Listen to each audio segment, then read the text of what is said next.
Welcome to C3Y Trailers. I'll be right back after this. From the death cell at San Quentin, he foretold the terrible, unimaginable future. I'm gonna kill you. You thick-headed ape, you're gonna die tomorrow.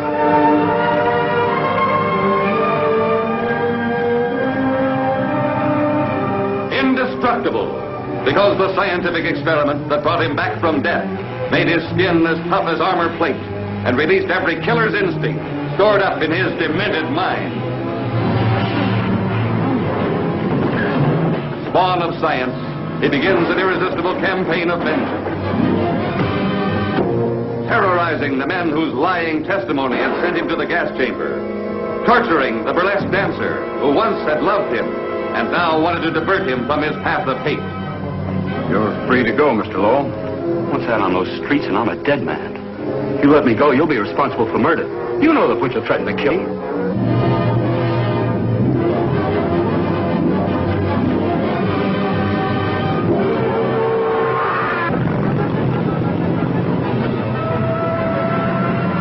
Through the 700 miles of underground trains of the city of Los Angeles that were his hideout, he held a world at bay. Bullets bounced off him. Rockets couldn't hold him. Flamethrowers couldn't destroy him.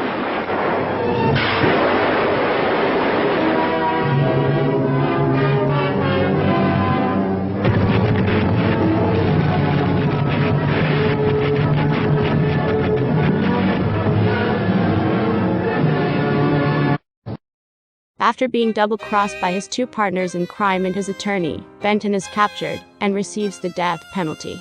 Prior to his execution, he promises to seek revenge on the three for their betrayal. After the execution is carried out, Benton was unintentionally revived by the experiments of a local scientist. Then he began a murderous spree along his pathway to vengeance. Indestructible Man is an American crime horror science fiction film that was produced and directed by Jack Palance and released in 1956. It stars Lon Chaney Jr., Ross Elliott and Robert Shane. This film has a basic yet good storyline. It's a vengeance movie with a Frankenstein vibe to it, and it's steady and consistent throughout. There's good acting, good action sequences, decent special effects, and it has a good overall production value. It has gunfights, body tosses, bazooka blasts and flamethrowers. This movie is a roller coaster ride with some good old-time catchphrases like, "Let 'em have it." Although the close-up scenes of Benton's eyes came off as cheesy, after a while it was just plain funny. Just a bit of unintentional humor that was sprinkled about. This movie's finale was pretty good and left me without any complaints. I recommend seeing this movie, but it has a low to medium level of repeat watchability.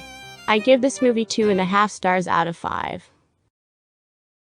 If you haven't subscribed already, please subscribe to the channel. Also, like and share this video.